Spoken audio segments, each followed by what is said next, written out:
un momento el ingeniero se le transformó como un desarrollador. El que programaba, ese sí para mí ya murió. Cada persona está liderando por lo menos 10 agentes dentro de la empresa. ¿Qué factores atribuirían más el éxito que han tenido adoptando AI? Ya no existe un equipo de operaciones. Tenemos 50 personas. Ahora va a ser un chatbot. Lo que nosotros nunca queremos fue el área de producto. El ingeniero nuestro tienen que ser los dueños de lo que están haciendo y se tienen que ser responsables de toda la cadena. Con AI y los coding agents la respuesta sería, bueno, pues hagámoslo internamente. Llevamos como 8 o 10 SaaS matadas en un periodo muy corto.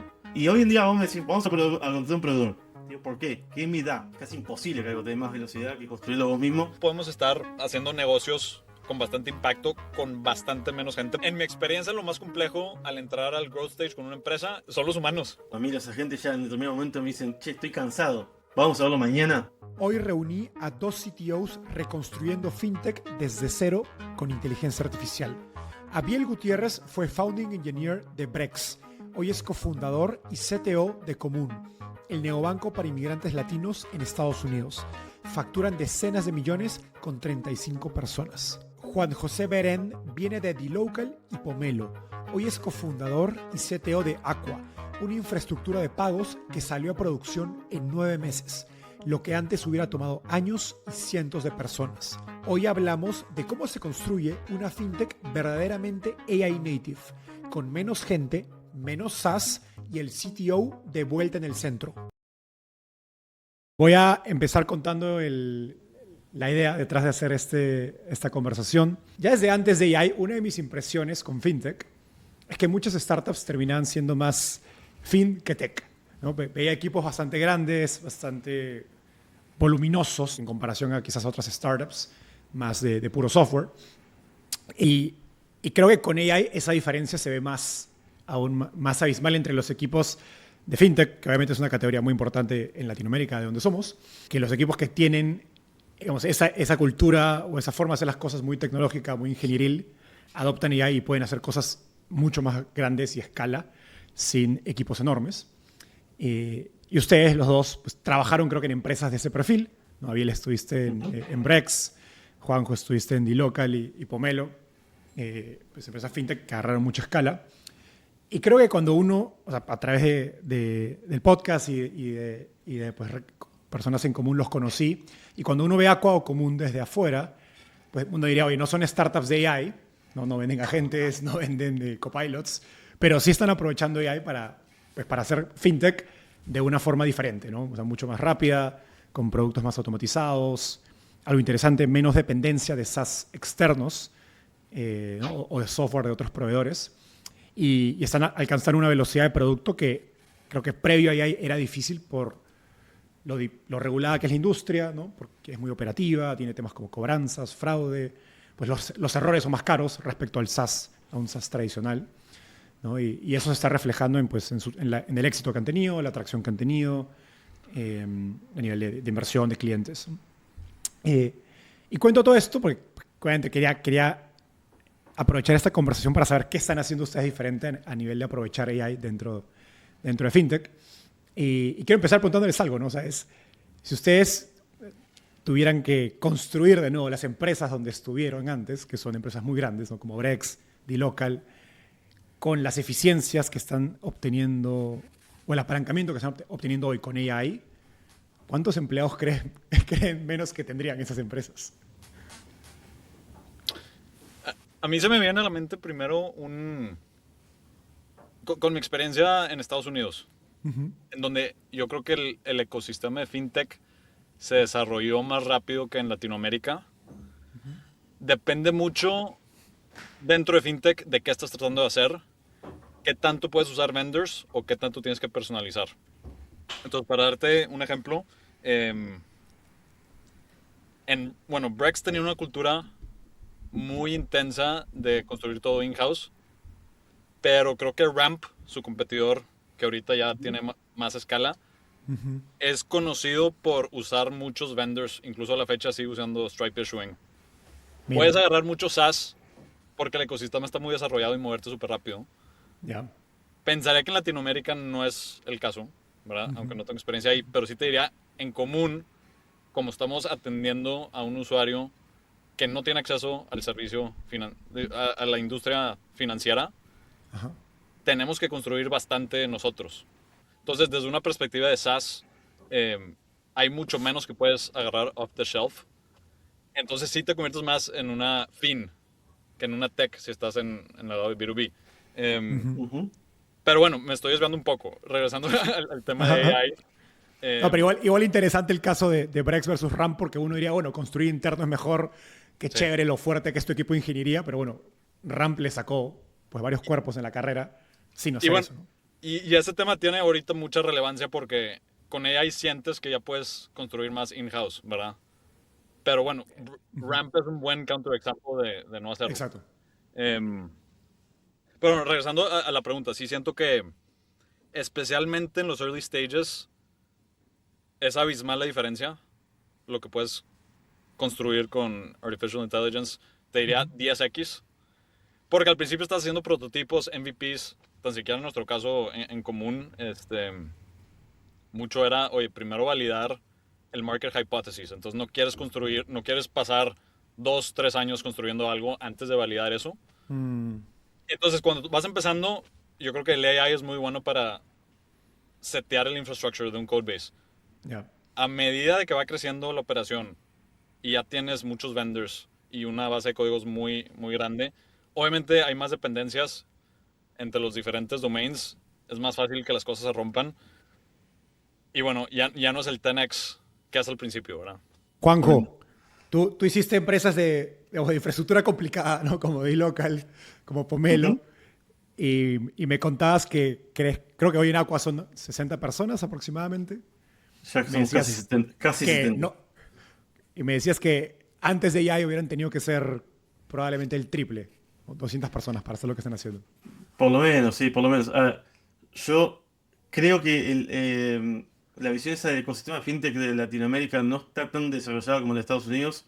No sé si la comparto. Si uno ve Brasil, por ejemplo, capaz que uno Ujú. lo saca a Brasil de la ecuación, pero si ves Brasil, que es un 50% de América Latina, y lo que tiene desarrollado el ecosistema fintech de Brasil probablemente sea de los más desarrollados del mundo. Lejos de. Por eso ahora está entrando Nubank a Estados Unidos y lo están viendo todos. Y realmente tiene muy bien desarrollado toda la industria del crédito y demás, de pequeño y microcrédito y cosas que pueden hacer que la verdad que está muy bueno. Pero dejando de lado eso, sí me tocó vivir la experiencia de local y me tocó vivir la experiencia Pomelo, dos experiencias totalmente diferentes. Porque vos hablabas de Brexit Ramp, yo te hablo de D-Local Pomelo que me tocó vivir a mí, donde D-Local tendíamos a buscar partners para todo y Sí. va a darme mucha velocidad de, che, ¿cómo voy para acá? Busco un partner, agarro velocidad y si después del día de mañana esto se vuelve crítico, lo tengo que construir in-house, lo hago. Pero Mm, el mindset era velocidad de ejecución lo más rápido posible. En el cambio del lado, Pomelo, como era más infraestructura core, que se asemeja más a lo que somos en Aqua, la tendencia era vamos a construir todo in-house, porque vamos a hacerlo bien, más de una mirada más mercado libre, de decirlo, hagámoslo de in-house y hagámoslo bien de entrada, para que esto escale, para pensándolo en un escalamiento, y que la infraestructura banque toda América Latina, etcétera, etcétera. ujú. Entonces fue como un mindset totalmente distinto, totalmente rico haberlo vivido en los dos lugares. Yo creo que hoy en Aqua, por suerte, estoy viviendo la intersección de eso, de hacerlo bien, pero sin pasarme de rosca en entender, che, tengo que involucrar todo esto, y en una era de inteligencia artificial. Yo creo que hoy en día, cuando nosotros lanzamos Aqua, muchas de las personas más expertas de la industria le dijeron, che, es imposible que ustedes hagan lo que quieran hacer en 9 meses. Imposible. Nosotros decíamos que en 9 meses íbamos a estar en producción. Literalmente 9 meses estuvimos en producción y no solamente hicimos lo que dijimos que íbamos a hacer, hicimos mucho más. Y hoy en día, si ves nuestro producto de punta a punta, nos hubiera llevado por lo menos 5 años construirlo con un equipo entre 200 y 300 personas. Y hoy en día llegamos a ser 70, 40 de las 70 son de tecnología, o sea, Ujú. predomina tecnología en la empresa, pero realmente los que construyen productos, después vamos a ir charlando sobre esto, son todos. Entonces ahí cambia un poco el paradigma dentro de la empresa, ¿no? ¿En qué equipos se nota más? Porque FinTech, pues a diferencia de SaaS, tiene áreas más complejas o más funciones, no tienes que atender compliance, operaciones, de Ujú. repente cobranzas, quizás en el caso más de común. ¿Dónde se ve más pues el apalancamiento que les da AI? En nuestro caso, operaciones y soporte por mucho. Incluso yo me acuerdo en Brex, el founder hizo una decisión explícita al principio y básicamente le dijo al equipo de Customer Support, el equipo de ingeniería nunca va a construir una herramienta para support. Entonces, todo eso ustedes lo van a tener que hacer. Haz cuenta que con low code usaban bastante Retool, por ejemplo. Y a ver, quizá está un poco dramatizado, ¿verdad? La expresión. Pero el punto era, los engineering resources se van 100% al producto y no pues, a los internal teams. Ajá. Y lo que eso causaba era, pues oye, hay trabajo manual, ¿verdad? Contratas, o sea, equipos operativos grandes, que también era el caso en común. O tercerizas, ¿no? En outsourcing. Sí, Es sí, muy sí. común también. También. En común, por ejemplo, tenemos 50 agentes en México con el equipo de servicio al cliente.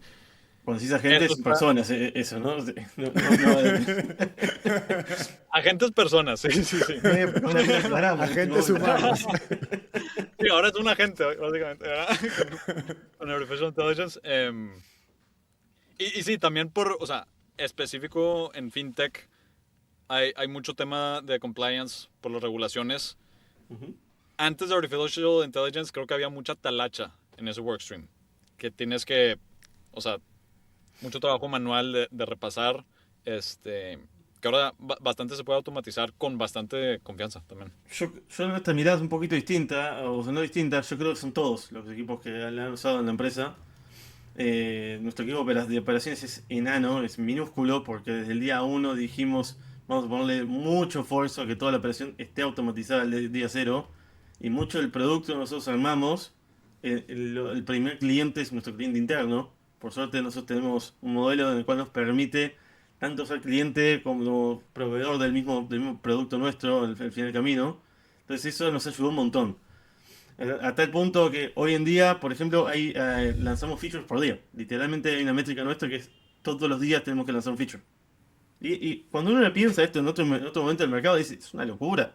Y literalmente todos los días estamos lanzando un feature. No un mega feature, ¿sí? Pero todos los días estamos lanzando un feature. Y eso es realmente una locura de cómo lo podemos pensar, ¿no? Pero después, a mí lo que más me llamó la atención es cómo lo están usando los equipos de marketing. Cómo lo están usando los equipos de recursos humanos. De people también. Cómo lo están usando los equipos de operaciones en su día a día. Hoy en día, de las personas que más crea productos y más crea herramientas dentro de la empresa, es el equipo de marketing. Le liberamos una especie de creatividad absoluta, ellos ya la tenían, pero le dimos dimos mucho esfuerzo en plataformizar toda esta plataforma. Para los que no saben, nosotros somos PCI DSS Compliance, somos PCI Compliance, somos ISO 27001 Compliance, somos SOC 2 Compliance, tenemos licencia de adquirente, tenemos licencia de adquirente en 2-3 mercados. O sea, realmente estamos heavymente regulados como empresa, pero al mismo tiempo nos convertimos muy livianos. Y eso quiere decir que los mensajes que puedes dar al mercado tienen limitaciones que cumplir, digamos. Tienen limitaciones que cumplir. Tenemos la data, cómo tenemos que tratar la data, la tenemos que tratar de determinada forma. Nuestro equipo de seguridad es chico, pero al mismo tiempo tenemos un montón de herramientas. Entonces ahí vamos a charlar un poquito de qué nos conviene trazabilizar, qué no. Pero realmente yo creo que lo que he visto, por ejemplo, de 4 personas que antes dialogaban, tomaban la decisión, veían, ahora el mismo que piensa la idea, la termina ejecutando. Y eso es como la magia grande que nos termina pasando a nosotros, ¿no? Al final del camino es de una velocidad increíble. Juanjo, mencionaste hacer deliver de un feature por día. Y Sí. hoy en Twitter hay esta gran discusión de cuál es la métrica correcta de productividad en una empresa, ¿no? Si es líneas de código o cuántos tokens, está Sí. la idea de token maxing. Sí, sí, ¿Cómo sí. piensan en eso? O sea, porque claro, por un lado dices hay que usar AI, Ujú. pero por otro eventualmente tienes que pensar, y quizás todavía no estamos en ese momento de empezar a optimizar AI porque estamos todavía en fase de experimentación, pero también creo que es importante entender cuánta escala le estás sacando, ¿no? O sea, hay gente que habla de ingresos por empleado. O sea, ¿cómo están pensando acerca de, oye, mi equipo de ingeniería, quizás para marketing, para otras áreas todavía es muy temprano, pero al menos en mi equipo de ingeniería, ¿no? Como fundador, ¿estamos aprovechando al máximo AI o no? ¿Cómo lo piensan? Ahora nosotros, una de las metas que tenemos es esto del feature por día para determinado equipo. Para otros equipos es tiempo de implementación. Cosas que nos llevan 3 a 6 meses. Ahora queremos que nos lleven una semana o 2. en nuevas implementaciones de nuevos clientes que sabemos que van a demorar un montón. Nuestros clientes son bancos, ¿sí? Son grandes fintechs, demoran un montón y queremos llevarla a horas. Literalmente nuestro cliente récord se integró en 6 horas. Y esto es literal, desde que firmó el contrato hasta salir de producción fueron 6 horas. Y para mí fue wow. Entonces estamos midiéndolo todo más en el output, más que en líneas de código, cuántos tokens usan o lo que fuera. Mucho más, che, ¿qué resultado me está generando tangible? Estoy siendo Ok. más rápido, estoy poniendo más cosas en el roadmap, estoy liberando más funcionalidades. Porque la realidad es que si pongo líneas de código, y bueno, alguien podrá poner en su agente, che, genera más líneas de código y me va a cagar. O al final del día, si me Slash quieren go a Codex y lo dejas todo el fin de semana. claro, claro. O no sé, o se ponen a hacer cosas para el personal y terminan haciendo cosas que no tengo ni idea qué están haciendo. Entonces, para mí es más el output. Yo mido el output, eso es lo único que mido. ¿Cómo lo ven ustedes en común, Abiel? Que es un negocio consumer, obviamente, de características diferentes. Sí, a ver, yo creo que mucho de lo que mencionó Juanjo, o sea, compartimos muchas de las opiniones, en el sentido de que sí vemos, o sea, nos gusta traquear lines of code per engineer, PRs, pero más a nivel como que leadership, sin necesariamente exponerlo ni usarlo explícitamente como un leaderboard. Em, Porque, por ejemplo, sí hemos escuchado de empresas que usan leaderboard de AI tokens, que gente le pide a la gente, oye, o sea, revisa todos los Slack messages una vez al día. Y entonces nomás estás quemando tokens, ¿verdad? Claro, la función objetivo es quemar tokens. Sí, sí, Oh, sí. increíble, increíble. Pero, por ejemplo, algo que yo creo que cambia mucho en cuanto a productividad es cuánto se tarda desde que se abre un PR en lo que se review y se hace el merge. Deberías de estar usando Artificial Intelligence para hacer un first sweep de temas de seguridad, bugs, etcétera. Entonces, el mean y median time to merge debería de comprimirse bastante. Eh, pero bueno, eso siempre, por ejemplo, ha habido épocas de común donde estamos construyendo features nuevas. Todas las métricas que acabo de mencionar en esas épocas se disparan porque es muy fácil moverte muy rápido cuando estás empezando un code base de cero que cuando Ya, estás manteniendo algo y hay mucha complejidad, ¿verdad? Entonces, ya. a la hora de la hora siempre acabamos con los business metrics. Y entonces, eso lo difícil de eso es que no es nomás los ingenieros, sino ya estás hablando del equipo Claro. también de producto y diseño en conjunto. Pero bueno, eso es lo que te da el customer facing perspective, que al final cuenta es lo más importante, ¿verdad? Tal cual. Ahí te agrego algo, una métrica rara que nosotros tenemos es cantidad de mensajes de Slack. Increíble. Hemos visto que a medida que hemos aumentado más la productividad y todo vemos que aumenta más, la cantidad de mensajes de Slack por la cantidad de hilos que empiezan a usar, como que ahora nosotros decimos, antes nosotros liderábamos ¿Entre un tu grupo de equipo de personas. personas o de agents? Entre todo, porque también hay varios agentes dando vueltas ahí adentro. Pero lo que termina pasando es que es muy loco, porque nosotros lo que hoy decimos es, cada persona está liderando por lo menos 10 agentes dentro de la empresa. Por lo menos, por decir un número, por dar un número, una métrica, ¿no? Entonces, lo que antes manejaba un ingeniero que tenía que manejar un thread solo y decir, yo te manejo este thread y estoy haciendo este de punta a punta, ahora el mismo ingeniero está tomando 10 threads al mismo tiempo. Entonces, el perfil del ingeniero está cambiando, el cómo lo tiene que gestionar está cambiando. Y es muy interesante ver cómo esa métrica sube y sube y sube de mensajes de Jack. Por otro lado, también estamos empezando a ver esto de AI, Y Brain es porque hay Fry, más, hay más coordinación que es necesaria. exacto, mucho más coordinación, mucho más hablar, entender, tenemos que estar en grupos, más cosas en paralelo, estar desplegando varios mercados en paralelo, varios clientes en paralelo, como todo en paralelo empieza a pasar, y eso lo podés hacer vía la AI, ¿no? Mencionaste la evolución del perfil del ingeniero. Y ustedes empezaron, Javier, fuiste founding engineer en Brex, Juanjo, tú estuviste muy early en dos fintechs súper importantes. Me da curiosidad hoy cómo ha cambiado su propio rol, ¿no? Porque han pasado de ser ingenieros a ser CTOs y fundadores. Ujú. ¿Cuánto tiempo pasan hoy programando? ¿Están haciendo código? ¿Revisan el código? ¿Cómo ha cambiado su propio rol también a medida que han adoptado más AI sus empresas? Sí, de mi lado, obviamente empecé programando, llevando el equipo de ingeniería. Con el tiempo mi rol sí evolucionó bastante, pero es más te diría que más por interés propio. O sea, a mí lo que me fascina de emprender es que el problem space básicamente es ilimitado, ¿verdad? Y, o sea, como que el intellectual curiosity que eso me da me energiza bastante. Entonces a mí me gusta abarcar el mayor scope posible. Por ende, yo estoy viendo todo dentro de mi empresa. Y por ende no programo, porque sí. Digo, obviamente con AI estoy haciendo internal tools y muchas cosas, pero suelen ser cosas personales. Shipping code al cliente lo hago en tiempos de intensidad donde queremos cumplir con deadlines muy específicas, pero no el día a día. De mi lado, parecido a Miguel, estoy en prácticamente todos lados, me encanta estar en todos lados, es una de las cosas que ser founder te lo permite también, entonces te permites en todos lados, y el día a día, amigo, es una reunión tras reunión, entender qué está pasando en el negocio, en operaciones, en legales, en finanzas, en todos los equipos de ingeniería, con los clientes, a vender, bueno, de todo. Pero sí, con la inteligencia artificial hoy en día me permite estar desarrollando también.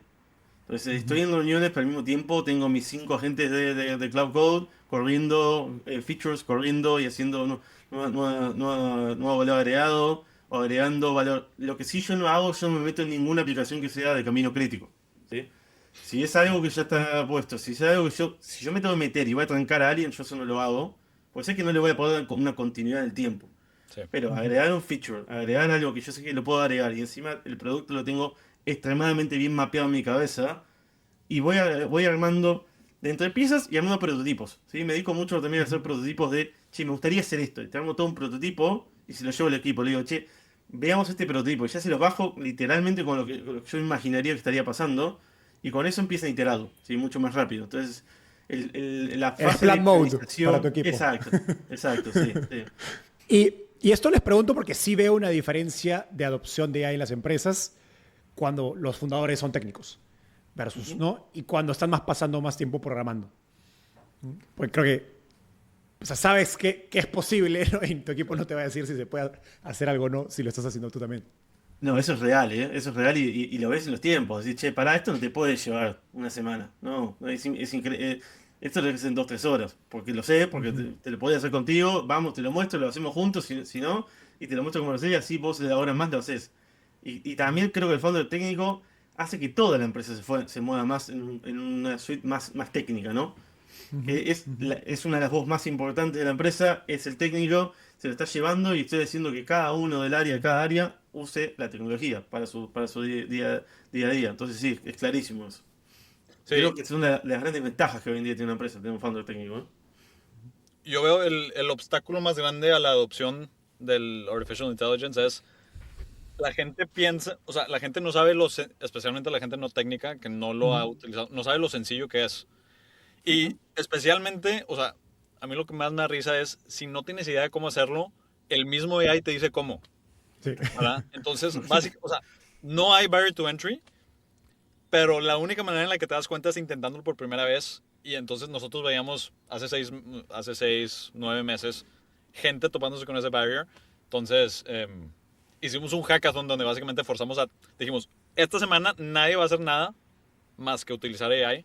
Y ese fue el unlock a nivel empresa. Y eso fue todos los equipos. Sí, sí, sí, todos. Hoy todos los emprendedores usamos un note-taker con inteligencia artificial, pero un note-taker solo captura, no llena tu CRM, no actualiza el deal, no te dice qué objeción no manejaste bien. Eso sigue siendo tu trabajo. Dio resuelve eso. Entra a cada llamada, a cada WhatsApp y a cada LinkedIn con tus prospectos y llena tu CRM por ti. Te avisa qué deals están en riesgo y le da coaching específico a tus vendedores. Aprecio subió su tasa de cierre en 25% y Toku duplicó su velocidad de venta. Dio acaba de estudiar a cientos de empresas en la TAM y publicar una guía gratis de lo que sí funciona al meter IA en ventas. Descárgalo en dio.com/startupiable. Dio es D-I-I-O. Ahora sí, volvamos al episodio. Sí, Hablemos del otro lado, porque empezamos la conversación diciendo que FinTech tiene complejidades adicionales que no tiene un negocio de SaaS típico o una aplicación consumer, ¿no? Que se han topado con algún riesgo o tengan cuidado con esto, no sé, tratando fraude, temas de cobranzas, regulación para implementar AI. Ahí sí que les arranco. Nosotros, por estar tan regulados como lo mencioné, le pusimos mucho foco a armar la plataforma de todo. Y nos fuimos montando y fuimos hablando con expertos de Amazon, expertos de distintos lugares. De hecho, nosotros formamos parte de un consorcio global que trabajamos sobre Amazon Better Agent Core, que es el producto core de Amazon para crear agentes. Y dentro del producto, este core ya te predispone un montón de buenas prácticas de seguridad, guardrails, y un montón de buenas prácticas de cómo tenés que tratar vos los tokens de las credenciales, etcétera, etcétera. Entonces, dedicamos mucho tiempo a desarmado la plataforma y a estandarizar todos los flujos, a estandarizar todo el trato de información, a que toda la información dentro de la plataforma esté tokenizada by default.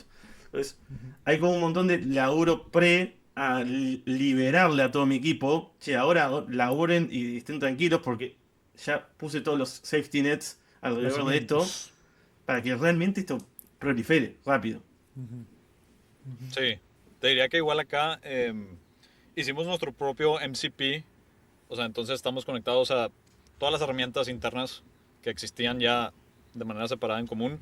em, y básicamente, o sea, nuestra filosofía era, al comienzo, todo el equipo, toda la compañía tiene read access a absolutamente todo, salvo, y las cosas que no son permitidas, por ejemplo, el PII, el Personally Identifiable Information, o sea, entonces, datos personales que por regulación en fintech o en finanzas no puedes estar compartiendo, ya ni siquiera, o sea, ni siquiera están en nuestro sistema para empezar, si me explico, Ujú. o ya están encriptados, ¿verdad? Ya. Entonces, eso ya viene de security practices desde nuestro warehouse, igual Bueno, a lo que mencionaba Juanjo. Em, Ahora, el right access, ahí sí fuimos un poco más cautelosos, decir, ok, primero los ingenieros solamente que están entendiendo exactamente todo lo que están haciendo y poco a poco ir liberando. sí, Ahora, algo también ahí, dale, si Juan. me permitís agregar, lo más complejo para mí, y dijiste al inicio que nosotros no damos agentes a los clientes, y nosotros tenemos más de 25 agentes que le estamos dando a los clientes directamente, y ahí es de las cosas más complejas que hay para resolver. ¿Cómo haces para que un cliente vea solo su data y esté seguro que no le va a decir una barbaridad y esté seguro de que lo que le estás diciendo esté 100% curado y que esté accediendo a su información y no la información del otro, que no tenga un problem injection, que no tenga lo que fuera? No Mm, estamos logrando que la eficiencia operativa llegue a ser el 70%, o sea, le reducimos el 70% de la eficiencia operativa a nuestros clientes mismos, empezando por ujú. por nosotros mismos y después lo llevamos para ahí. Y ahí sí pusimos mucho esfuerzo en el right access del cliente, en el que el token este tenga los scopes delimitados para poder llegar a la información correcta y que te deje, si sos del equipo de prevención de fraude, veas la parte de prevención de fraude, si no, veas lo otro. Pero algo curioso, nosotros liberamos un agente que lo llamamos nuestro cowork también, que es como Cloud Cowork, pero internos, Ujú. el Aqua Cowork, que todavía estamos de ver un mejor nombre. De hecho, no es el mejor nombre del mundo. Pero es tan potente, porque tiene la habilidad de conectarse a todas las APIs. Tiene la habilidad de conectarse a todo el ecosistema de Aqua. Y controla el ecosistema de Aqua. Es Ujú. tan potente que a nosotros mismos nos dio miedo y dijimos, lo vamos a lesionar por gusto, porque tenemos miedo de que pueda hacer este agente si se llega a liberar. Que de hecho lo Ujú. mostré en algunos demos con algunos bancos. Y claro, la gente le flashaba la cabeza. Imagínate que podía hacer todo lo que podía hacer en la infraestructura de adquirencia mediante un agente. Claro, Ujú. pero era tan potente que dijimos, no, esto hay que controlarlo porque se nos puede no se nos puede ir. Entonces ahora lo tenemos, pero lo tenemos lesionado a la gente. Es gracioso entender eso. Ahora sí quiero meterme más a hablar de esas decisiones o trade-offs entre construir internamente o apalancarte de terceros. Lo mencionamos brevemente al inicio con el caso de Brex y de Ramp, que nos contó Abiel. Y la verdad es que más allá de casos específicos de algunas compañías que optaron por construir todo internamente, creo que la gran parte de las fintechs, el playbook era utilizar, ¿no?, toda una stack Bueno, de vendors externos, ¿no?, de KYC, pues, fraudes, tarjetas, que es un poco lo que hace la experiencia que ha tenido Juanjo. Eh, pero hay muchos más proveedores. Y pues viene con este trade-off que si bien el vendor te acelera, pues también tiene un costo, de repente te limita, no controlas 100% la experiencia para tu cliente, te puede generar una dependencia luego si quieres crecer en cierta dirección. Pero entonces uno dice, pues con AI y los coding agents la respuesta sería, bueno, pues hagámoslo internamente, pero obviamente hay una ujú. tensión real, ¿no? De decidir dónde vale la pena pues, poner la atención de mi equipo y de los fundadores de una fintech. ¿Cómo lo piensan ustedes? O sea, ¿cómo deciden qué del stack vale la pena construir porque es una ventaja para su empresa, porque se van a diferenciar, versus, oye, no, nos va a distraer? Antes de Artificial Intelligence, nuestra mentalidad sí era, hay que primero comprar, porque pensando en productos nuevos que vamos a lanzar, ¿verdad? O sea, empezando con nuestro producto de banca, cuando empezamos, y luego remesas, y luego peer-to-peer payments domésticos, siempre hay cosas que no sabes sobre un producto que todavía no tienes, ¿verdad? En cuanto a cómo funciona, pero luego también en cómo tu target customer particular va a interactuar con esa solución. Entonces, nosotros queríamos era, primero, optimizar velocidad para obtener esas enseñanzas lo más rápido posible. O sea, no solo compras la solución, sino compras el aprendizaje. Exacto, sí. Y luego lo que nos ha pasado a nosotros, en particular en común, es igual, como tenemos muchos migrantes que, por ejemplo, productos de fraude de Estados Unidos no cubren a identidades extranjeras, simplemente, ¿verdad? Entonces, sí nos topamos con bastantes limitantes y muchas veces, pues bueno, la primera versión no es la mejor, pero luego hacemos un follow-up. Ahora con Artificial Intelligence, pues dices, híjoles, cada vez hay más... nos pasó con peer-to-peer payments, que esta vez, no me quiero poner muy técnico, pero en vez de ser card issuers y emitir tarjetas, que lo seguimos haciendo, nos pusimos como merchant acquirers por primera vez, o sea, recibir pagos. Y a ver, los expertos de la industria nos recomendaban un stack de vendors de fraude. Básicamente no utilizamos nada más que varios de datos, pero nada de orchestrators. Sí dolió por 1 o 2 meses, pero ahora ya tenemos nuestros propios modelos, o sea, de machine learning que funcionan de manera espectacular. Y creo que no hemos tomado esa decisión hace 3 años. Tal cual. Wow. Tal cual. Yo creo que opino muy parecido. O sea, mi primer approach cuando empezamos con Aqua fue, vamos a darle velocidad, y todo lo que me diera velocidad en mi go-to-market lo iba a tomar. Cualquier shortcut que podía tomar lo iba a tomar para ir más rápido, para aprender, para iterar, para que el cliente me pudiera decir, che, ¿cómo logro obtener ese feedback rápido, ese loop? A medida que fue la inteligencia artificial evolucionando, lo que nos fue pasando fue como lo contrario. Este proveedor que yo estaba contratando para darme velocidad, me estaba haciendo más lento. Me estaba Porque además, frenando. muchos de esos proveedores son proveedores bastante legacy, que llevan 10, 15, 20 años en el mercado. Tal cual, tal cual. Entonces, claro, me empezó a frenar, y empezamos a decir, che, ¿para qué qué valor me agrega? Lo construyo yo, y lo construyo yo. Y empezamos un proceso inverso empezamos a matar SaaS. Empezamos a matar, creo que matamos ahora ya llevamos como 8 o 10 SaaS matadas en un periodo muy corto, en un periodo muy cortito. Y hoy en día vamos a decir, vamos a construir un proveedor. Digo, ¿por qué? ¿Qué me da? Mucho de lo que me puede dar es infraestructura, de cosas que yo no quiero ponerle foco. Por ejemplo, no voy a construir un Amazon, claramente, un Amazon Web Services. ¿Sí? No voy a construir mis propios modelos de Cloud, Anthropic, lo que fuera. Claramente no voy a hacer eso. No voy a construirme un CRM porque no es mi core, no es mi business, no me quiero meter ahí, entonces uso el CRM. No voy a construirme un Slack, es una herramienta que la tengo y no me voy a poner con mi Slack.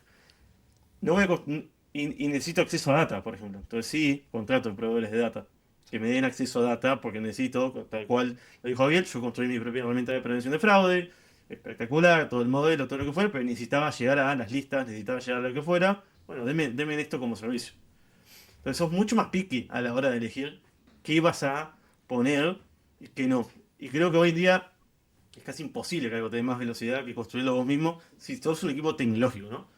Si sos más tech que fin, como habías dicho vos al inicio.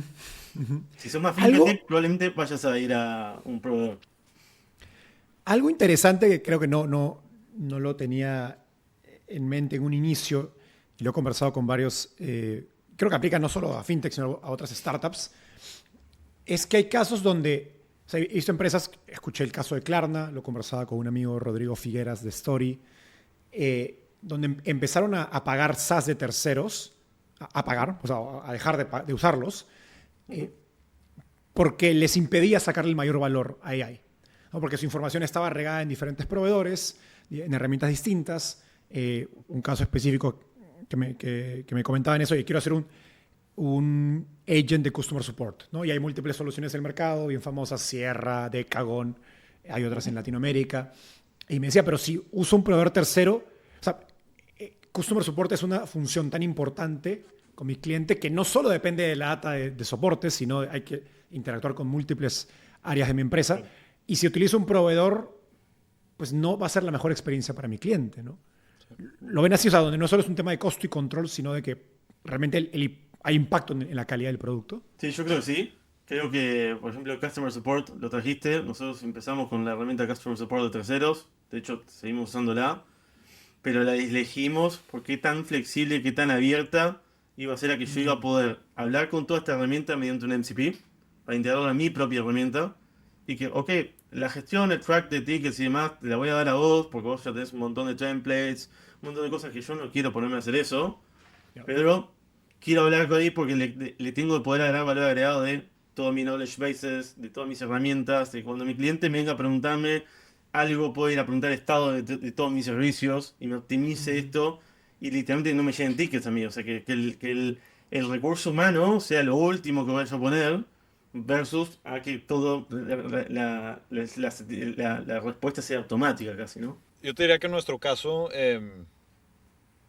o sea, en, en lo que estamos al principio buscando product market fit, todo va a ser velocidad, todo va a ser customer insight, iterar, tratar de encontrarlo. Una vez lo encuentras y ya empiezas a escalar el equipo, yo te diría, el resto de la travesía de la compañía es lentamente ir quitando para tú poder tener más y más y más control. Digo, de vez en cuando si empezamos una vertical completamente nueva, ese ejercicio entero se vuelve a repetir. Entonces, ok, Claro. quizá por tema de velocidad volvemos a empezar, pero luego sigue siendo todo quitar. Qué interesante esto que dices, Juanjo, porque también creo que da una como insight a los SaaS que les va a ir bien en el futuro, ¿no? O sea, suena que los SaaS que tienen más permanencia son los que son más flexibles, ¿no? Más como un building block para que con Exacto, AI puedas exacto. customizarlo a Sí. lo que tú quieres hacer internamente. Y no Sí, sí, sí, algo total. súper empaquetado, ¿no? Que casi que no lo tienes que usar como está o no funciona. Dámelo modular, dámelo flexible, dámelo de forma que yo pueda reiterarlo y pueda usar y usar un servicio y después consumirlo y yo crear la experiencia o yo crear lo que necesite. Y sí, yo creo que esa es la forma. Es más crear SaaS de infraestructura al final del camino y los que van a crear producto van a, por lo menos empresas de tecnología, lo van a crear in-house. ¿Sí? Después podemos hablar de otra industria, podemos hablar de que seguramente si nos metemos en la industria bancaria, la industria de la salud, lo que fuera, este tipo de empresas van a ser los grandes habilitadores como el gran Anthropic o el gran OpenAI para ellos, porque al final del día ellos customizar o entender cómo usar Anthropic o OpenAI también les va a costar también. Entonces también estás acercando esta gama de servicios, ¿no? Nosotros tenemos vendors. Hay vendors que crean su propio MCP para que nosotros podamos, desde Claude, o sea, agarrar los datos que viven en su ecosistema y transformarlos, hacer lo que sea. Y luego tenemos otro grupo de vendors que no hacen eso, sacan una función de Artificial Intelligence que tienes que usar en la website y aparte te cobran por acceder a eso. Dices, ahí está la diferencia de los que la van a armar y los que Sí. no. Tal cual, tal cual. Que para usuarios no tecnológicos necesariamente, ese es, por ejemplo, uno de los retos que tiene Notion, ¿no? Que puedes usar Notion a través de Claude o también de algún modo te fuerza, o sea, su API es malísima y te fuerza a utilizar los agents adentro de Notion, cuando también generaría mucho más valor si lo usas desde cualquier agent, ¿no? A nivel financiero, ¿han medido el impacto? O sea, sus márgenes han mejorado 20%, 30%. ¿Tienen alguna idea de cómo va a cambiar el modelo de negocio de fintech a raíz de esto? A Yo ver, tendería a decir que todos los costos tienen que bajar. Que los costos, porque todo lo podés hacer más barato, todo lo podés hacer más eficiente y realmente creo que todo debería de bajar en un mercado de libre competencia en el cual cuando todos estemos ofreciendo, porque al final del día es más fácil construir productos, no es fácil construir valor, entonces debería bajar los costos. Pero al mismo tiempo digo, ok, pero te estoy poniendo un montón de valor agregado y ese valor agregado va a tener un costo y ese valor agregado lo voy a poder vender entonces para mí va a empezar a decir, yo no te voy a vender tanto por este servicio, sino te voy a vender por todo este valor agregado, como que te voy a vender también el resultado al final del día, vos como cliente, en mi caso somos B2B, te voy a vender el resultado, te voy a optimizar. Entonces, tendería a decir que si lo comparamos costo a costo, lo que tendríamos pensando en el mercado fintech tradicional debería bajar, pero cuando le pongamos toda la capa de value add, capaz que te queda más caro, pero te estoy agregando un montón de value add. Te estoy sacando, te estoy haciendo mucho más eficiente, como 60-70% más eficiente toda tu operación. Entonces, por ahí eso te va a valer. A nosotros nos gusta mucho pensar en un mundo donde todo lo que hemos platicado se vuelve realidad y, oye, quitas todos tus vendors, expandes tus márgenes. ¿Cómo puedes en realidad transformar el modelo de negocios de manera que no se ha visto nunca en la industria? Creo que un buen ejemplo antes de la época de AI es Robinhood. Antes de Robinhood no existía un stockbroker que no te cobraba Gratis. comisión. Punto, ¿verdad? Y Robinhood lo que hizo es, oye, en vez de cobrar, o sea, lo vamos a hacer gratis para el cliente, pero vamos a agarrar tanta atracción que el order flow se lo vamos a poder vender a los liquidity providers. Sí. Y entonces para el cliente eso es increíble. Por ejemplo, en el caso de Común, nosotros decimos, oye, si los márgenes crecen como vemos que pueden crecer, ¿qué así hacemos? Remesas gratis, ¿verdad? No cobramos plata en remesas. El FX spread es tal cual lo que ves en el mercado, o sea, el tipo de cambio oficial. Y bueno, eso es el margen extra que estás haciendo, se lo regresa al cliente. Y siento que eso te puede dar una propuesta de valor, o sea, que pues, se convierte en viralidad y resulta mucho crecimiento al pasarlo al usuario, en vez de nomás quedártelo como empresa, ¿verdad? Ajá. Tal cual. También traigo a la mesa, es muy pronto para saber qué va a pasar con la inteligencia artificial, ¿no? O sea, hoy los costos están ultra mega subsidiados. Todo Bueno, ya Anthropic empezó a subir algo, ¿no?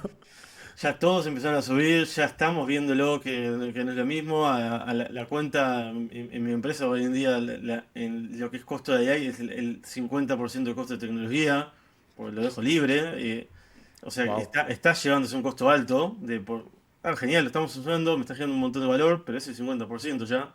Entonces, ¿cuánto realmente va esto a seguir escalando en el tiempo? Es una gran pregunta que yo me hago también. Y después me puedo hacer Y otras con el preguntas tiempo más deberían filosóficas, haber ¿no? también más controles, ¿no? O sea, Sí. a medida que sube, el CFO va a empezar a fastidiar más, ¿no? Y literal, y che, ¿cuánto está retornando todo esto? Pues está buenísimo, Ajá. pero ¿cuánto retorna todo esto? Sí. Es una métrica que nos vamos a tener que todos poner a pensar en los próximos, diría meses, ¿eh? Sí. De hecho, Uber en su reporte trimestral, creo que el CEO acaba de decir, tenían un budget alocado para el año entero y se Lo lo acabaron en los consumieron, primeros sí, 4 meses. sí, sí, Y sí. aparte dijeron, no pudimos trazar el impacto Tal de cual. todo esto en los business metrics. Pero, o sea, yo sí diría, hay detallitos. Por ejemplo, si usas Claude, normalmente el modelo default es el Opus 4, o sea, el más reciente, ¿verdad? Sí. Ujú. Si mucho de tu equipo está utilizando AI para escribir correos electrónicos, podrías llegar a la misma calidad de mensaje usando modelos open source, Sí. que te cuestan Sí, 5% sí, tal cual. de lo que, ¿verdad? Entonces, ahí hay un workstream, o sea, yo creo que el primer paso siempre es maximizar adopción en tu compañía lo más que puedas. Tal cual. Y luego ya hay un segundo paso de, ok, ¿cómo lo optimizamos todo? ¿Verdad? Ujú. Sí, 100%. Yo igual recomiendo que le den todo y que lo dejen libre y que lo usen porque es la única forma que la gente va a aprender de verdad.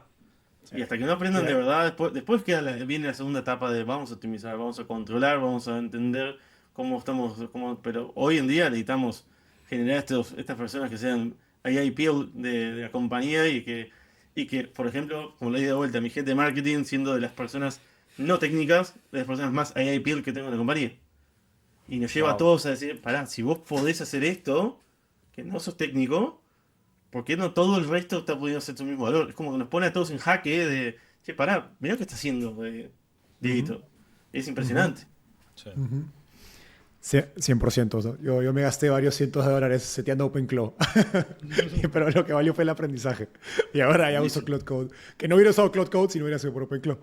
Así que, ahora sí hablemos un poco más a nivel práctico de cómo están implementando esto en su empresa. O sea, me interesa qué decisiones han tomado a nivel, como la que estamos hablando ahorita, básicamente, ¿no? Desde el gasto, ¿no? Oye, gasten libre, eventualmente vamos a optimizar, pero más a nivel de decisiones operativas. Mencionaron construir plataforma, como que hay varios detallitos o cosas que han hecho para habilitar que sus empresas adopten AI a una velocidad mucho más acelerada, ¿no? Entonces, empecemos ahí. O sea, ¿a qué cosas o qué factores atribuirían más el éxito que han tenido adoptando AI? Yo te puedo compartir un movimiento organizacional que hicimos, que fue básicamente, ya no existe un equipo de operaciones dentro de Común. Mira. Esas funciones que obviamente siguen que solía ser el equipo más grande en una fintech. Sí. Tradicionalmente. Pero esas responsabilidades ahora están dentro del equipo de producto. Porque nosotros pensábamos, ok, desde que los Frontier Models en el noviembre pasado empezaron a ponerse muy buenos, ¿cuál es el perfil de la persona que queremos que los utilice y que le va a poder sacar el mayor provecho? En mi mente se veía más como un product manager que como una persona de operaciones, ¿verdad? Como un COO, digamos. Sí. Obviamente cualquier persona puede adoptar AI, ¿verdad? Pero sí, pues entre más técnico eres, tienes más apetito, piensas más en sistemas. Si eres programador, o sea, sí como que operacionalizas tus soluciones de manera un poco distinta. Entonces, ese fue el movimiento organizacional que hicimos. Y, por ejemplo, ahora, no, o sea, Customer Support es a product. No es antes era un servicio, ¿verdad? Porque tenemos 50 personas, ahora va a ser un chatbot. Y la idea es, antes con las personas solamente podía ser reactivo. El cliente se topa con un problema, ellos tienen que hacer el reach out. Ahora, el agente se puede dar cuenta que el usuario tuvo un problema y hacerle un nudge al usuario. Oye, me di cuenta que tuviste este problema, esta es la solución. Ok, ya no. Bueno. No todos nuestros clientes hacen el support reach out cuando se topan con un problema y pueden acabar en churn, ¿verdad? Estaba conversando con un emprendedor hace unas semanas que me decía, para automatizar soporte, lo que hice fue poner a uno de mis mejores ingenieros que detesta hacer cosas manuales, hacer soporte, y en un par de días básicamente desapareció la función de soporte. Tremendo. A ver, en nuestro caso es muy gracioso porque vos eliminaste operaciones. Lo que nosotros nunca creamos fue el área de producto. No tenemos área de producto. Lo que llamamos el área de Product Engineering, ¿sí? De hecho, todo nuestro equipo de ingeniería lo contratamos así el día uno. Son personas que tienen una mentalidad entre ingeniería, negocio y producto. Y es bastante particular el ingeniero nuestro. Porque el día uno dije, esto tienen que ser los que están construyendo, tienen que ser los dueños de lo que están haciendo y se tienen que ser responsables de toda la cadena. Entonces esa era como mi visión. Y que si vos ponías a alguien de producto en el medio, le iba a estar maquillando, iba por un layer en el medio que no me iba a estar agregando valor al ingeniero, que es una persona ultra capacitada, que piensa en sistemas, que piensa en cómo pensarlo. Luego fue un gran acierto, a una velocidad increíble hacer eso. Y el equipo de operaciones, paradójicamente por la vida, terminó pareciéndose más a un equipo de producto. Entonces el equipo de operaciones son los que nos terminan generando un montón de roadmap mismo nuestro. Che, necesito esto. Pero, ¿qué también pasó? Fue como un mindset bastante impulsado. Che, chicos, todas las semanas hacíamos workshop 2 veces por semana de los equipos de tecnología y los equipos de operaciones diciendo qué están haciendo. Mucho showcase, mucho prueba de error constante, de mostrar esto es lo que podemos hacer. Y mostramos un montón de lo que estamos haciendo internamente. Sí construimos nuestra plataforma, le dedicamos mucho tiempo a construir la plataforma. Construimos nuestra plataforma y acá también hay algo que también pasa en la inteligencia artificial, hay que tener ego cero, porque construimos toda nuestra plataforma de agentes. El día que lanzamos nuestro primer agente, al otro día Amazon lanza su plataforma de agentes Agent Core. Digo, chicos, vamos a destruir la plataforma y nos vamos a pasar ahí adentro. Fue un gran acierto porque la plataforma estaba recién naciendo. Amazon quería de estos casos de éxitos, quería empezar entonces realmente hoy en día estamos trabajando de par a par con la gente de AWS en construir el roadmap y hablar. Formamos parte de un consorcio global de Amazon y estamos construyendo el producto con ellos, lo cual nos da una ventaja bastante fuerte competitiva hablando. Pero después también, vos hablaste de noviembre de los modelos. O sea, en noviembre nosotros estábamos hablando de, ¿cómo se llama? SD, para la parte de desarrollo, ¿no? Habíamos armado todo nuestro spec kit para darle a todo el equipo de desarrollo y era toda la forma que íbamos a trabajar. O sea, tu propio Fuimos SDK, básicamente. buenas prácticas de desarrollo, buenas prácticas de Ok. cómo armar esto de que se le llamaba en ese momento, tenés que armar todas las specs, digamos, para poder Ya. generar el mejor producto, ¿no? Lo armamos espectacular. Enero, ya boom, Cloud por todos lados. Empezamos a ver que con el plan de 4.6. Cloud, claro, empezamos a ver con el plan de Cloud, ya está. No necesitaba hacer el spec, no necesitaba todo eso. Todo lo que veníamos hablando, la industria entera, o sea, nosotros nos fuimos al Amazon Reinvent, nos fuimos a varios eventos en Estados Unidos para entender qué estaban diciendo bien. Era todos specs. Bueno, che, muchachos, esto murió, ya está, no, lo tiramos todo de vuelta. Y ahí arrancamos con Cloud Code, pero lo que siempre predominó era, ok, los layers que estamos armando son como un puzzle, y todos estos conectores que ahí los conectó, los hablaba, armamos conectores, ¿no? Entonces todas nuestras APIs terminamos siendo conectores, todos nuestros proveedores terminaron siendo conectores, y lo conectamos todo antes, de forma que cuando vino Cloud Code con el MCP, con toda la cosa, nosotros fuimos las primeras empresas en lanzar MCP. Antes incluso que Stripe lanzamos nuestro primer MCP de pagos. Era porque estábamos viendo que ese era el camino. Yo dije, si alguien va a poner un protocolo de comunicación, esto es el camino. Vayamos por ahí. Y así lo Hable- fuimos y hoy en día es gran éxito eso. Hablemos más de qué han construido a nivel de estructura interna o de plataforma para, digamos, empoderarnos que sus equipos utilicen más agentes, ¿no? No sé, knowledge bases, documentación, datos. O sea, y es curioso porque yo, o sea, en Startupiales, siendo un media company de 3 personas, me encontré con que tuve que empezar a hacerlo a medida que yo usaba más agents, mis editores usaban más agents. Y, o sea, algo tan sencillo como montar un repo, que nunca había montado un repo, pero no hay GitHub para Knowledge Work, entonces, porque Notion es una porquería. Entonces tuve que montar nuestro propio repo y hoy día nuestro trabajo pasa en gran parte en un repo o en Obsidian. Porque Son ya cosas te que yo, te convertiste en un dev ya. siendo un usuario no técnico, he tenido, o sea, me fui dando cuenta que lo que nos limitaba a la adopción de AI era pues, herramientas o infraestructura que no existía, en este caso para trabajo de contenido, de marketing. ¿Qué tuvieron que hacer ustedes para eso? A mí algo que me interesa mucho hacer es, a ver, empezando con los founders de un startup y luego siguiendo con el executive team y luego viendo al resto de la compañía. Mi meta como líder es tener un solo cerebro. Porque imagínate si tienes un solo cerebro, todos están tomando están tomando decisiones yendo en la misma dirección. No tienes que tener juntas para comunicarte, que pues le tienes que meter tiempo a eso. Alinear todo es mucho más fácil. Entonces, construimos varias herramientas donde básicamente grabamos todas las conversaciones grupales que existen en común. Agarramos los transcripts, se los damos a agentes. Después de cada junta, ya sea junta ejecutiva, junta de los engineering pods, juntas de... O sea, full transparencia, básicamente. Sí, bueno, hay varios scopes, por ejemplo. A nivel ejecutivo se mantiene entre los ejecutivos solamente. Okay. Pero todo lo demás que es información útil se publica en Slack, un resumen de las notas. Y luego también tenemos una interfase donde hace cuenta le puedes preguntar a la gente de producto, oye, ¿qué es lo más reciente del roadmap? ¿Qué se está construyendo? ¿Cuál es el ETA de este feature? ¿Cuál es el impacto? Entonces, digo, yo me obsesiono mucho con el concepto del cerebro compartido, ¿verdad? Entonces, Bueno, está el G-Brain de Gary Tag, no sé si lo han visto. sí, ajá, tal cual. Sí, Justo sí, tal cual. lo empecé a montar ayer. Tal cual. Muy bien. Sí. Juanjo. De nuestro lado, creo que yo soy un gran fanático de construir ecosistemas y construir plataformas. Creo que viene un poco de mi background de la vida, de haber construido plataformas en 3 startups y otras 2 compañías.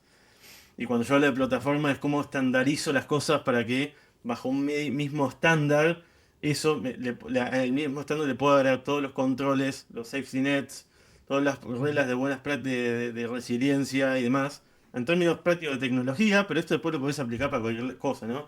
Porque si vemos una plataforma, puede ser las carreteras de autos, y un estándar puede ser el enchufe de tu casa. O sea, es literalmente cómo ha crecido la humanidad entera. Yo creo mucho en ese concepto de plataformizar las cosas. De hecho, durante mucho tiempo aboqué sobre esto en todos lados porque era, "Che, esta es la forma". Y yo creo que la AI no sale de ese lugar. Entonces le dedicamos mucho tiempo a plataformizar todas las herramientas que iba a necesitar para que luego cuando termináramos de plataformizar esto, el valor agregado iba a nacer, iba, iba a empezar a salirnos por los poros a todo el mundo. Y fue una tesis que la monté durante un año y venía hablando con mis inversores y me decían, che, ¿qué estás haciendo de ahí? No, estoy haciendo la plataforma. En la plataforma. Pero vos creeme, le decía, que cuando termine la plataforma, voy a empezar a lanzar agentes por semana y voy a tener todo conectado y va a ser espectacular esto. Y así fue, empezamos a elaborar, empezamos a trabajar. Y hoy en día tenemos 25 agentes corriendo de cara al cliente. Yo no sé si es más de 70 agentes corriendo de cara interna. Cada persona puede trabajar, ya sea desde Slack, desde Cloud Cowork, desde donde sea, y tiene conectores a toda la empresa con sus niveles de acceso, lo que tenga que tener. Tenés un agente que lo llamamos Homero, que el Homero puede saber todo de la compañía, literalmente todo, bajo tu nivel de acceso, de vuelta, porque le pusimos mucho enchufe a esto para que realmente sea muy práctico. Y después de cara al developer también estandarizamos, ¿no? Generamos skills, muchos skills, yo no sé ya la verdad cuántos skills tenemos, pero estandarizamos la forma de trabajar. Generamos un montón de MCPs ok, accede a todos los repos, accede a Confluence, accede a la plataforma de Amazon, accede a nuestra plataforma que es nuestro IDP, para entender cómo desplegar. Y hoy en día ya los developers hablan directamente con Cloud Code en la interfaz de Cloud Desktop y desde ahí hacen todo. O sea, maximizaron a nivel de ejecución que es demencial la velocidad que podemos tener hoy en día. Y como le digo de vuelta, no son solamente los developers, es la operación también, ¿no? La operación, entendiendo que viene un troubleshooting, lo primero que hacen es invocar a la gente de soporte que le va ya a dar la respuesta. Y lo único que tiene que hacer la persona es interpretarlo y por ahí establecerlo. Usted prepara la respuesta mismo. Yo uso todo el tiempo y muchos usamos para que nos resuma qué está pasando en Slack, qué está pasando en el mail, qué está pasando en todos lados, para seguir todo lo que está pasando, pues es una locura. Así que nada, el concepto mío grande es plataformizar. Quizás no lo sabías, pero además del podcast, tenemos una newsletter y quiero invitarte a suscribirte. Piénsalo así, el podcast es profundidad para entrar en las mentes de los mejores emprendedores de Latinoamérica y el mundo. En cambio, la newsletter es claridad. Destilamos cada episodio en 3 secciones que puedes leer en 5 minutos.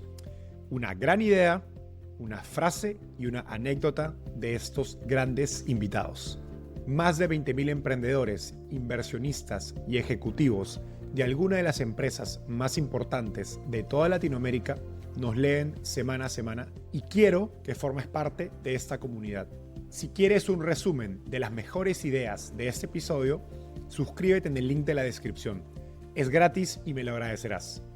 Ahora sí, de vuelta al episodio. ¿Están o han logrado tener realmente procesos autónomos donde logras cerrar el feedback loop? Y, por ejemplo, que no sé, la gente agarra las llamadas de producto y inmediatamente cree el producto. ¿Cómo se dice? El producto, o sea, el feature, el request, Sí. y que tome el feedback de la siguiente y mejor. Siento que ahí es donde se logra realmente un gran desbloqueo de productividad cuando, de cierta forma, sacas al humano de la ecuación y dejas que la gente opere por su propia cuenta, ¿no? Yo te podría decir, o sea, en ingeniería estamos muy cerca, pero todavía no tenemos, o sea, todavía no dejamos que los agentes hagan el merge y el deployment del código. Sí hemos pensado en maneras de hacerlo y, por ejemplo, o sea, se me ocurre tener, imagínate un feature flag donde estás haciendo deployments a 1% o a 5% de tu user base, donde sabes que hay cosas que no se repasaron por humanos, ¿verdad? Entonces, sí lo veo bastante factible. Yeah. Pero también está muy interesante porque los agentes o los modelos más recientes son buenísimos para programar, porque si lo piensas, los lenguajes de programación son bastante estandarizados. Hay bastante open source code en el mundo, Hay ¿verdad? mucha data de eso. Una infinidad. Literal. Si dices, oye, quiero un product manager agent que se encargue del roadmap de común, pues, ¿qué tanto training? A ver, estamos in business porque no hay nadie haciendo lo que estamos haciendo nosotros, ¿verdad? Entonces, por definición, Claro. o sea, no va a haber agentes con ese tipo de inteligencia. Obviamente, cada modelo mejora la inteligencia a nivel general, ¿verdad? Pero a mí sí me da mucha curiosidad cómo va a evolucionar eso, porque siento que, o sea, es muy asombroso lo que pueden conseguir con código, pero si le piensas bien al por qué, si te das cuenta, oyes, pues no exactamente es igual de replicable a otras áreas. Pero no sé, me da curiosidad lo que piense Juanjo. Nosotros, voy a por la pregunta que hiciste del producto, lo hicimos, lo lanzamos, lo pusimos a funcionar y no nos gustó y lo sacamos. ¿Qué es lo que pasaba? Cuando pasaba eso, no había nadie que tuviera accountability. Nadie era responsable de lo que estaba pasando ahí. No había nadie para preguntar, che, ¿y esto qué? Claude. Sí, y bueno, genial con Claude, pero ¿y qué pasa acá? Y necesito que alguien entre a una reunión y Claude no me entra a la reunión a explicarle al cliente o al de ventas o lo que fuera. Entonces, la verdad que no lo funcionó. O sea, literalmente habíamos hecho todo el pipeline, espectacular, lo agarrabas del roadmap, lo iterabas, le tirabas feedback por Slack, el loco seguía iterando, iterando, iterando, y buenísimo. Pero la realidad es que no logró traer la atracción porque realmente no nos sentíamos cómodos porque no había nadie que fuera responsable sobre eso, ¿no? Donde sí lo usamos, y lo usamos un montón. O sea que esto, aún hay trabajo para ingenieros. todavía hay trabajo para... Sí, sí, sí. Yo lo veo bastante, es el rol del ingeniero como que renació a las básicas del ingeniero.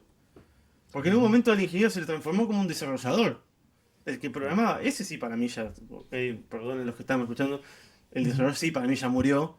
El ingeniero se transformó su básica. ¿Y cuál era su básica? Era crear sistemas. Ingeniería. Exacto. Ingeniería, es la ingeniería. Como lo dice Exactamente, exactamente. disciplina. Entonces lo estamos reconvirtiendo, pero para mí no los veo como ingenieros saliendo del mapa todavía. Donde sí usamos el Retroloop es en los agentes que hablan como producto, ¿no? Por ejemplo, nosotros tenemos un agente que todo el tiempo está mirando métricas, como lo decía bien el Customer Support, nosotros también todo el tiempo viendo métricas de insight de los clientes, y en base a eso, por ejemplo, detecta que el spike de prevención de fraude se aceleró o creció y automáticamente le propone al otro agente, que es el de prevención de fraude, una rueda. El agente va, prepara la rueda, la pone en modo shadow, que significa que pasan las transacciones pero no aplica la rueda, la empieza a medir. Si la mide bien, ya, y empieza a ver que con ese error lo hubiera prevenido, y lo invoca de vuelta al agente de Insight y dice, che, bueno, ahora aplicarle y ponerlo en modo producción. En todo momento le va avisando todo esto al líder del equipo de prevención de fraude, lo mismo lo hacemos con otras áreas y demás, lo va manteniendo al tanto para que el Human in the Loop pueda participar activamente de esta decisión, y mismo nuestro cliente también, ¿no? Entonces, ahí sí vemos que hay un gran uso de Retroloop, de, ok, la métrica me dice esto, accionar, proponer, y mantenernos todos en touch que está pasando esto. Claro. Y hemos mejorado, por ejemplo, nuestra tasa de ganar contra cargos, que es una métrica, no sé si todo el mundo sabe, entenderá lo que es, pero O sea, muy de fintech. muy de fintech, normalmente está entre, si te va muy pero muy bien, está el 12%, ¿sí? Si te va muy pero muy bien. Nosotros estamos en el 55% de ganar contra cargos. Wow. Por iterar, por usar nuestros agentes, porque nuestros agentes van a buscar toda la información y demás, es superlativamente mejor. Ya vamos a ver cómo evoluciona esto, ya vamos a ver para dónde continúa, pero realmente el Retroloop en el producto sí lo estamos usando un montón. Y suena que va mejor en funciones que son medibles, ¿no? En espacios de 100%, tiempo corto. 100%. ¿No? Sí, sí, sí. Creo que mientras más difícil de medir y mientras más largo el loop, es más difícil poder aprovechar esos Bueno, ahí tenés un desafío agentes técnico. Ahí te metes un desafío técnico que es, hay flows nuestros que tienen que correr en horas, ¿sí? Por razones distintas tienen que correr en horas. Y es un desafío correr una gente que pueda estar 5, 6, 7 horas corriendo.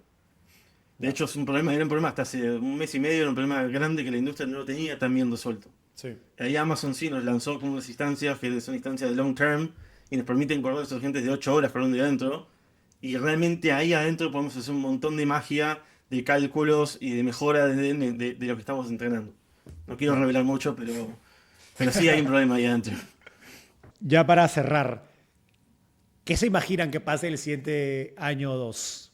O sea, obviamente estos modelos van a seguir mejorando, eso parece. ¿Qué se imaginan? No necesariamente qué tienen el roadmap, sino cuando van a dormir viernes en la noche y están imaginando, oye, esto podría pasar en 1 o 2 años. ¿Qué cosas más locas o visionarias se imaginan que podrían hacer en sus empresas con AI? A mí lo que me emociona mucho, más del lado de management, o sea, el management system, automatizarlo todo completamente, que es algo que también yo me he dado cuenta. ¿Qué significa eso? Entonces, básicamente, en cada función, ¿cómo medimos el éxito? ¿Verdad? Entonces, ¿qué métricas son las que importan? ¿Cuáles son las que no vamos a priorizar por ahora? ¿Cuánto se tienen que mover? ¿Cuáles son los inputs para llegar a eso? Y lo que yo me he dado cuenta, haciendo mis propios agentes que me ayudan a, por ejemplo, prepararme para mi junta ejecutiva y poner los temas, el ejercicio de darle instrucciones a la gente me hace tener más sharp todo el todo el pensamiento y toda la estructura de lo que quiero sacarle a mi equipo, ¿verdad? Entonces, de hecho, esto yo lo estaba platicando con otro amigo founder, y era, oye, si voy a tener un one-on-one con el Head of Product, voy a hacer el ejercicio como si la persona fuera un agente y le voy a dar las instrucciones oye, lo que creo que debemos de cambiar, y en realidad, o sea, te ayuda bastante. Entonces, sí siento La que Matrix. Sí, es una herramienta muy interesante de, Y luego le vas a poder poner la cara, ¿no? de autorreflexión, ¿verdad? Que te hace como que te da bastante más lucidez sobre lo que importa. Pero bueno, si llevas toda esa visión a cargo, dices, oye, en realidad podemos estar haciendo negocios con bastante impacto, con bastante menos gente, porque en mi experiencia lo más complejo al entrar al growth stage con una empresa son los humanos, o sea, el people, ¿verdad? O sea, porque pues, vaya, somos humanos y tenemos sentimientos, emociones, etcétera, ¿verdad? Entonces... Hasta que, no sé si les ha pasado, a mí los agentes ya en determinado momento me dicen, che, estoy cansado, vamos a verlo mañana. Es literal, y yo dije, no puede ser esto, ya está la gente que está diciendo que está cansado. Increíble. A Que ver, te dice, vete a dormir, ¿no? no, literal, estoy cansado, ¿por qué no te vas a dormir? Bueno, no quiero revelar qué hora era, ¿no? Claramente, que estaba hablando con la gente. Nosotros somos, yo creo que si vos me preguntás, mi ambición es, siempre lo digo, quiero ser una empresa con poca gente, gente muy senior, gente con mucha experiencia, que sean los mejores del mercado. Para eso me tengo que apalancar un montón en inteligencia artificial. Es muy difícil para mí prever qué va a pasar en los próximos 2 años, porque para mí sí estamos entrando en la fase donde los propios modelos ya están haciendo mucho reinforced learning entre ellos y están yendo muy rápido. Y lo que vamos a empezar a ver van a ser cambios muy abruptos, entiendo yo. Y me pone a pensar un montón. Realmente hoy en día prefiero decir, ok, esto es lo que está saliendo, esto es lo que está pasando, y ya ni siquiera pienso 2 años. Estoy pensando más en, che, de acá a 2 meses, 3 meses, 4 meses. Más de eso, yo creo que hoy en día pensar más de eso es como errarle ya a esta altura, porque digo, no tiene tanto sentido. En producto, sí, en negocio podemos pensar, no queremos estar, pero en producto y en qué es lo que puedo operar es muy difícil pensarlo, porque si lo pienso desde enero hasta acá, y pasaron 5 meses nomás, la evolución que ha tenido la inteligencia artificial ha sido Lo hubiera descomunal. cerrado. Literal. Entonces, bueno, no sé, vamos a ver qué pasa. Increíble. Bueno, Juanjo, Abiel, un gustazo tenerlos. Gracias por tan buenas ideas. La verdad que lo pasé chévere y aprendí un montón de ambos. Y sé que el resto que nos escuchan también va a ser así. Gracias, Enzo. Un gusto.